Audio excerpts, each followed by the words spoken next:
കൂട്ടുപുഴ വിരാജ്പേട്ട മാക്കൂട്ടം ചുരം പാതയിൽ മാക്കൂട്ടത്ത് ചരക്ക് ലോറി നിയന്ത്രണം വിട്ട് തോട്ടിലേക്ക് മറിഞ്ഞ് ഡ്രൈവർക്ക് പരിക്കേറ്റു. മാക്കൂട്ടം കാക്കത്തോട് ക്ഷേത്രത്തിൻ്റെ മതിലും 4ഓളം വൈദ്യുതി തൂണുകളും തകർത്ത ശേഷമാണ് ലോറി തോട്ടിലേക്ക് മറിഞ്ഞത്. പരിക്കേറ്റ ലോറി ഡ്രൈവർ ആശുപത്രിയിൽ ചികിത്സ തേടി. പരിക്ക് സാരമുള്ളതല്ല. വ്യാഴാഴ്ച പുലർച്ചെ 1 മണിയോടെയായിരുന്നു അപകടം.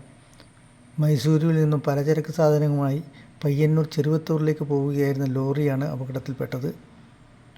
മാക്കൂട്ടം കാക്കത്തോട് ദേവീക്ഷേത്രത്തിന് മുന്നിലെ വൈദ്യുതി പോസ്റ്റുകൾ ഇടിച്ച് തകർത്ത ശേഷം ക്ഷേത്രത്തിൻ്റെ മതിലും തകർത്താണ് ലോറി തോട്ടിലേക്ക് വീണത്. 4ഓളം വൈദ്യുതി പോസ്റ്റുകളും ക്ഷേത്രത്തിൻ്റെ 10 മീറ്ററോളം വരുന്ന ചെങ്കൽ മതിലും തകർന്നു.